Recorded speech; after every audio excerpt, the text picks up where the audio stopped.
I came up here, got cute. So look, so this school put me. I came up here, got cute. Try to talk to the kids, get them the word of the day. They gonna put me on me. Tell me I smell like weed. Watch this.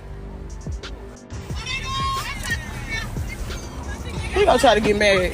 Fuck that old man. Bitch, you're nobody. Bitch, like I'm finna sit with your they ain't come to see you, Otis. Otis?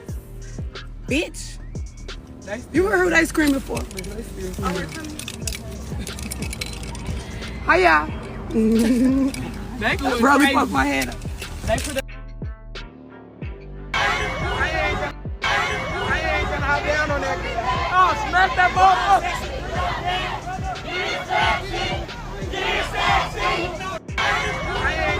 So, you guys just seen this fucking buffoonery, right? You guys just seen this fucking buffoonery, right? Nobody called. Here we have one of the most destructive women, so-called female rappers in Black America.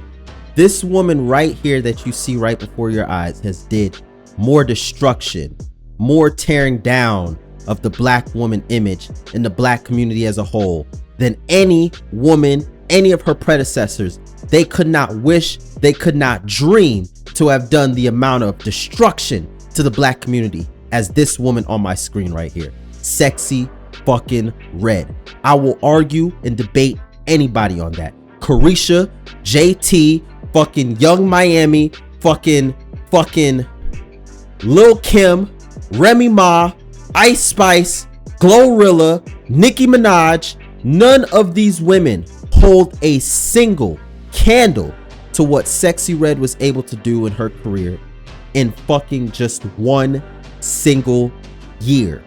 This woman has normalized and made cool having STDs, right?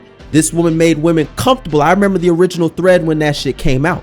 This woman made it comfortable and cool and trendy for women to get on this platform and talk about how many STDs they got, right? Oh, my coochie. Oh yeah, my coochie be a little funky too. She made it cool to have a funky coochie, right? To where these women are, they want to talk about they fucking funky ass stinking snatch on the public airway, right?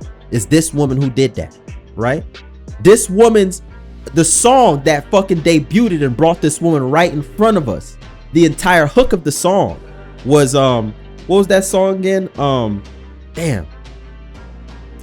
The hook of the song was pussy pink, booty hole brown.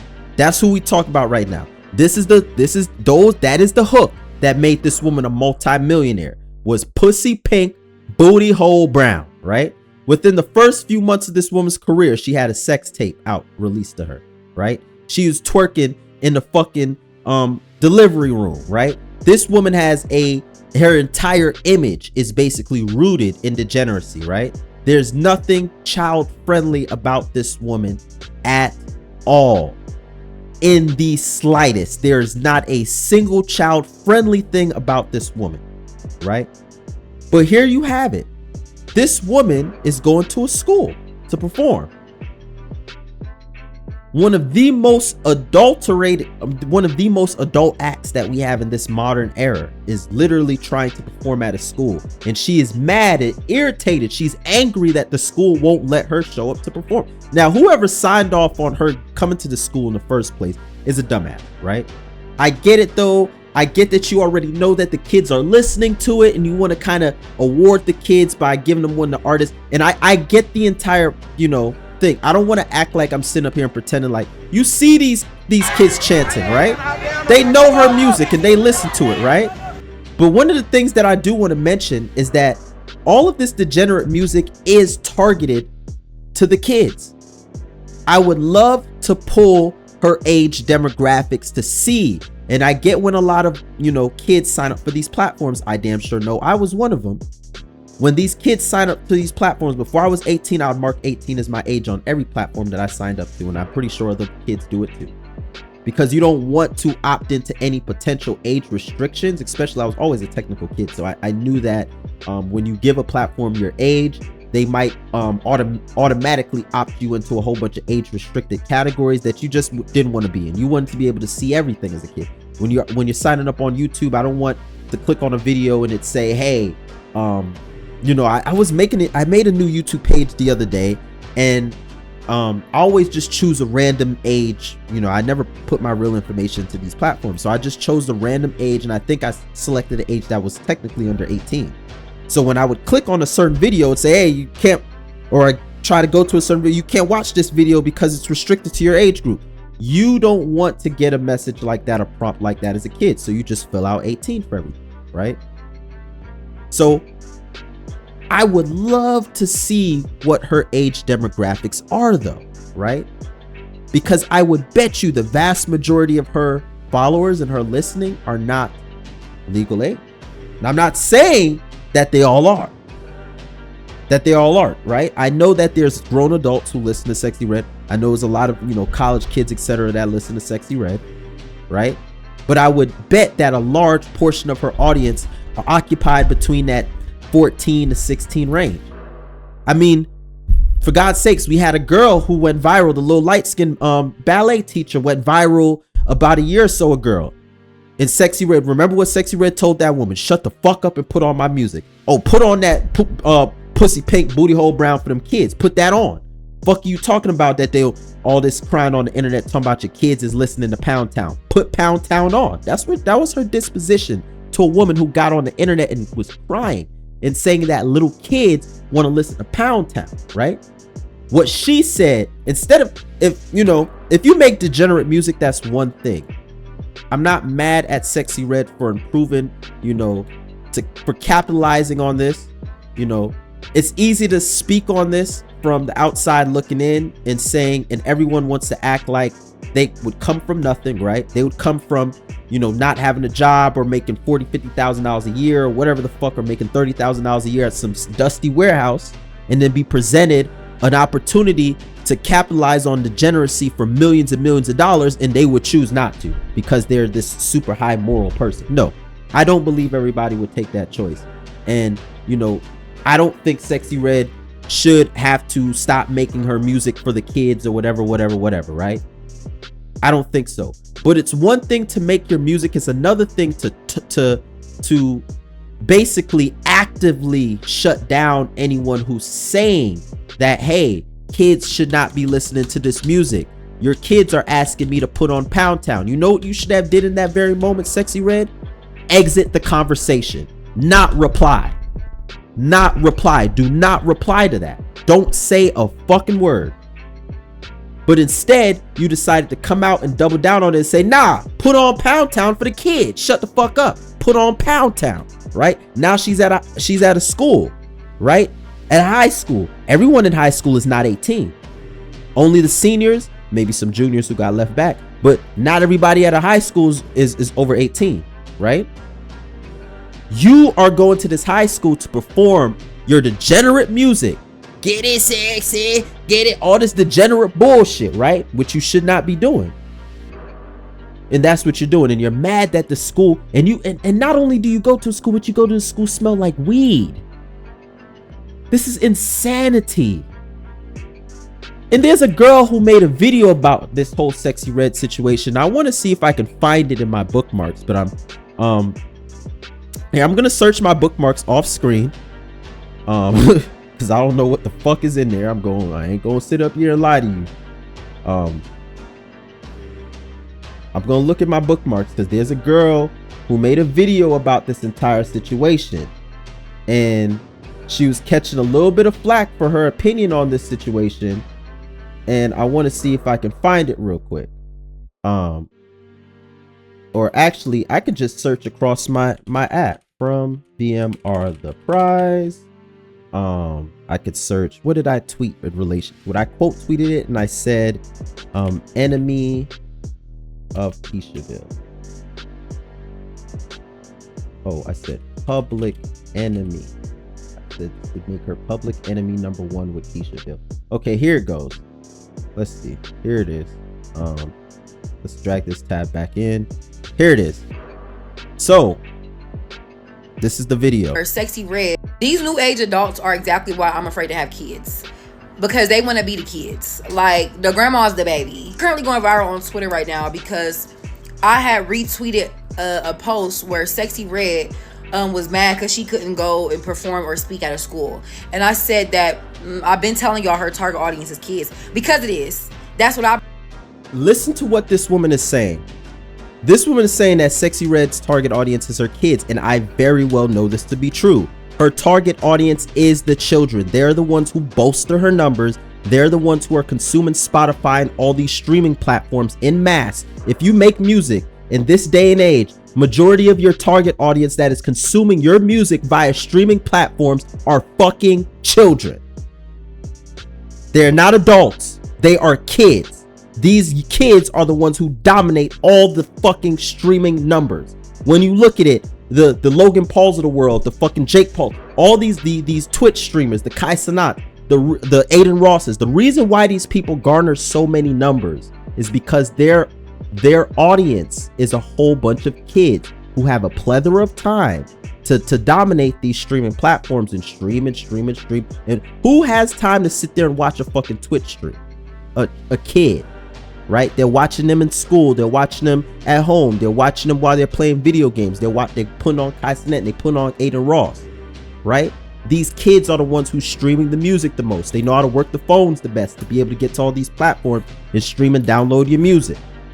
I believe that's what I see with this shit. You don't gotta agree, I don't care. A lot of these new age artists target kids with very hypersexual and explicit content. I feel like my point is proven seeing that she's mad she can't go into a fucking school. Because why, as an adult entertainer whose music is on the verge of erotica, would you even think it's appropriate for you to show up at a school and then show up like that, smelling like marijuana with your cleavage hanging out? Baby, you wouldn't even be able to go visit your baby daddy in prison looking like that. But that's how you show up for the kids. That's how you gotta relate to Keisha. You gotta relate. You gotta bring up that you couldn't. That she ain't lying though. Keisha could not even go see her baby daddy and what the fuck that girl had on, right? Where her cleavage hanging out of them, out of that sweatsuit, right? Why is it you're in a sweatsuit already? Why is your cleavage hanging out? You could have easily zipped that up. Why? You're going around kids. Why? Why? Fucking why? Okay. 2, why would adults even think it is morally right to book a fucking Sexyy Red to come speak to kids? From the teachers to the fucking superintendent to... Why would y'all think that's acceptable? The adults of this generation do not want to protect children. They just want to exploit them. Y'all don't see...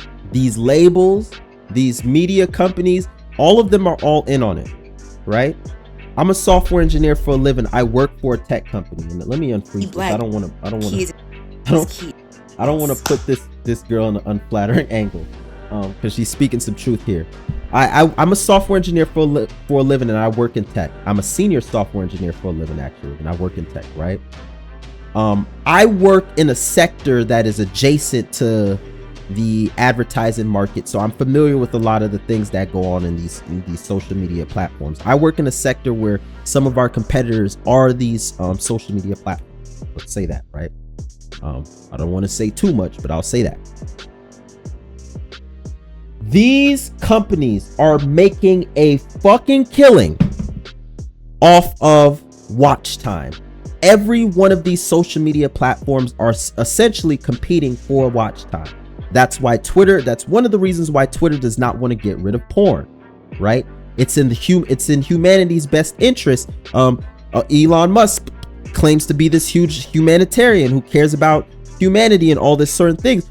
One of the things that you should be doing is getting rid of porn off of this platform, because Twitter is one of the largest platforms that is helping propping up this fucking OnlyFans pipeline, where everywhere you go on Twitter, you see a woman advertising fucking sex, right? You see a woman playing with her coochie in the comment section of every Daily Loud post. You say a woman playing with her coochie in the comment section of every Sexyy Red post, trying to entice you. It's like digital prostitution. That's what it is. It's basically like Fig. The internet, Twitter has become basically Fig. OBT in Florida, right? Orange Blossom. This is what this shit has become, to where you are being heckled by prostitutes everywhere you go. You're going into a gas station. let's say the gas station is Daily Loud. You're pulling up to the gas station to see what they got going on, what they serving up on Daily Loud. And on the corner, the comment section, there's a prostitute heckling you to sell you some pussy, right? Sell you some pussy.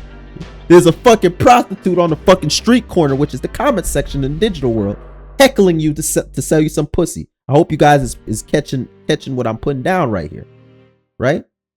You pull up to the Shade Room comment section. You pull up to the Sexy Ray comments. You pull up to the comment section. You see a prostitute in the fucking comments trying to get you to subscribe to their OnlyFans, right? That's equivalent to a physical prostitute heckling you as you're going into a business establishment. It's the same thing. We just moved prostitution into the digital realm. The reason why these social media platforms don't want to get rid of all of this prostitution is because it bolsters their watch time. What are they selling to their advertisers? This is how much time people spend on our platforms. So here, advertise your bullshit on our platforms, because if you advertise on our platforms, you're getting people who's spending 2 hours a day, 3 hours a day, 4 hours a day on our platform, right? Bolstering our watch time, right? You see, in this day and era, and I thought of this, I'm going to describe this. There's a lot of these guys, right? Girls too, a lot of guys, especially these incel adjacent guys. I talked to some of them, you know, are around me, especially the nature of my page. Some of these guys are basically flipping between Twitter and Pornhub all day. Twitter, Pornhub, Twitter, Pornhub, Twitter, Pornhub, Twitter, Pornhub, right? So if you're not aware of this, Pornhub is literally almost neck and neck with watch time, you know, yearly unique users, all this kind of shit. They're almost neck with YouTube, right? With YouTube. Pornhub is a huge competitor as far as those numbers, those watch numbers and stuff, to YouTube, to Twitter, to all these platforms. Fucking Pornhub, right? I think Pornhub is like the number 2, you know, second largest site, third largest site, something like that. It's fucking Pornhub, right? They're definitely in the top 10. Pornhub, right? Essentially, the easiest way to double your watch time across a large sector of your users is just prevent them from having to leave the app. Try to pack in as much stuff into that one app as possible so that you can dissuade them from ever having to leave the app to see other content, right? This is why Twitter wants to have longer form videos on their platform, right? So people can start using it to upload long form videos, and they're not leaving the platform to go to YouTube to watch the longer form version of the video on YouTube, right? That's why Twitter is liking, you know, they're trying to encourage their audience and their creators and stuff on the platform to, you know, post longer form video, right? A darker part of that is by having porn on the platform, right? If you have porn on the platform, all you got to do is switch to your porn account. Go look down your fucking your fucking what do you call it? Your bookmarks or whatever, right? Oh, we're gonna give you guys the ability to make special tabs and shit in your bookmarks, and you can name them. You can have all these different categories of bookmarks, right? So you can bookmark a post and put it right in your fucking porn category, right? So when you want to watch porn, all you got to do is go to your bookmarks and go to that porn category, and you could stay right there on the same app and watch porn. You don't have to get off the app, right? That's the dark part of this entire watch time competition. All of these platforms are trying to undermine each other to keep as many users on their platform as possible. That's why over time, you'll see these platforms start packing in features and packing in. Facebook's a good example. Facebook is like, okay, what are users doing? Let's on this platform. They're going to Tinder for dating. Let's see if we can keep those guys from going to Tinder, and let's keep them here on our platform. How do we do that? Let's add a dating section to fucking Facebook, right? Now we can undermine Tinder, so people are spending less time on Tinder, and now they're staying on Facebook. They're staying on Facebook to post all day, interact with their families, and guess what? They're also on this platform to date, right? Perfect for the age category that occupies Facebook nowadays. Is a lot of 40s, 50s, you know what I'm saying? 30s, people in their mid to late 30s are on Facebook a lot, right? What do these people need help with? Dating. Let's keep them on our platforms to date instead of them going to match.com and all these other websites that facilitate dating for people in their older age groups, right? Let's keep them right here. Let's keep them on Facebook dating and undermine these other platforms. That is the game.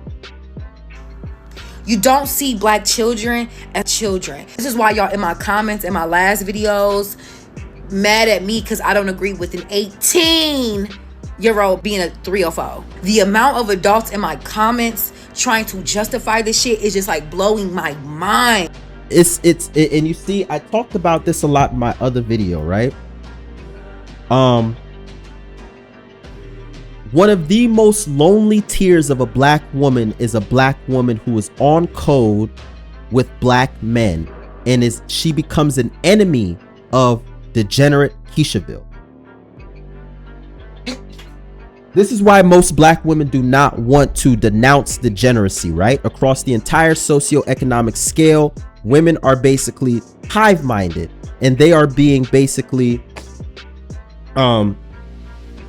they are at risk of socially ostracizing themselves to openly speak against the degeneracy in Keishaville. This is why women across the entire socioeconomic status scale, right? Across the entire spectrum of socioeconomic scale, these women will not denounce degeneracy. From doctors to lawyers to fucking Keisha the nurse, to Keisha the scientist, to Keisha the software engineer, to Keisha the fucking QA lady, to Keisha who works at Walmart, to Keisha especially Keisha the twerker, because that her fucking life is based on that, right? These women will not denounce degeneracy because you are risking socially ostracizing yourself when you are the more social species of the group is a woman, right?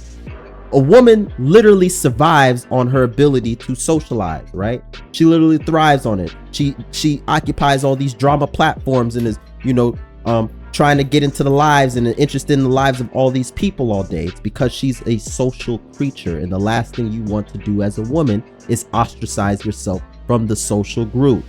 That is the incentive to keep people nicely packed within the sardine can of Keishaville, if you will, right? Somebody said, well, adults love sexy, kids love sex. What adult is condoning their child listening to Sexyy Red?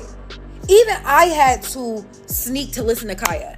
The adultification of black kids right now makes me want to fucking slap every bitch. The adultification of black kids is a very good way of putting it. And I know what this woman is saying is getting her called a pick-me, is getting her shamed. She is openly socially ostracizing herself. And this woman is actually very brave. It's brave as a woman to stand up to Keishaville, right?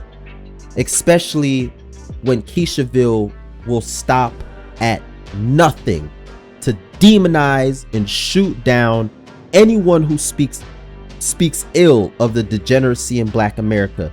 They don't care what it is. They don't care if it's twerking on kids. We literally saw a topic the other day of twerking on kids, and women pulled up to defend it, right? They don't give a fuck what it is, right? If you are speaking against degeneracy or you're standing up against it in any way, shape, form, or fashion, they will be there to end you. The gays will attack you, right? Because they're on the front lines. The simps will attack you. The women will attack you. Everyone will attack you. I bet you I could tell you this girl's comment section without looking at it. Why do you care? Won't you mind your business? What you worried about them for? You don't have to listen to it if you don't want to. Just keep scrolling, as if that shit is not every 2 scrolls down your fucking down your fucking home page, right? As if you gotta block everybody who's talking about it too, right? You almost can't exist in any facet of digital media if you were to try to tailor your audience, tailor your following, tailor everybody, block everyone who talks about, block everyone who posts, mute them, get rid of them. It's not an easy thing to do. This is something you're gonna see, and even after you do all that, they still might even fucking pop up on your timeline. It's not easy to curate your timeline to that degree. In here, a lot of these new age adults remind me of those. Look how much. Look how much curation that people have to do. People have to maintain these block lists that are thousands of people long. People have to maintain these. I'm blocked by damn near half of fucking pro-black Twitter, right? Oh, they gonna unblock me soon, because when these people block me, they unblock me right after I drop some fire ass meme. Wait until this documentary I'm writing on Keishaville gets dropped. I bet you these people are gonna unblock me, right? But what, like I said before, what this woman is doing is extremely brave. Who would come and substitute? You have to curate the amount of curation you have to do. You have to manage the long block list. You have to manage a long fucking list of blocked keywords and all this type of shit. And you got to add to it every day and every day and every day and every day. And it's like, okay, let me block Sexy Red now. Okay, let me block the keyword Ice Spice. Let me block the keyword this. Let me block the keyword. And then you're trying to create a digital safe space. It'll never happen, because this shit, can we just admit that this shit is too fucking much? They will never admit that. They'll never admit. Gone too far, Biggs. Gone too far. You're gone too far. At the school, and who would think they was one of the kids. I'll never forget, I had a whole beef with one of these grown ass monitors. Literally, I had to call my mom up to the school because she beefing with me like she a kid. Literally, you mad at me, but you kicking it with the whole football squad. Anyways, that's it for this video. Thank you guys for watching. Please like, comment, and subscribe. I'm out.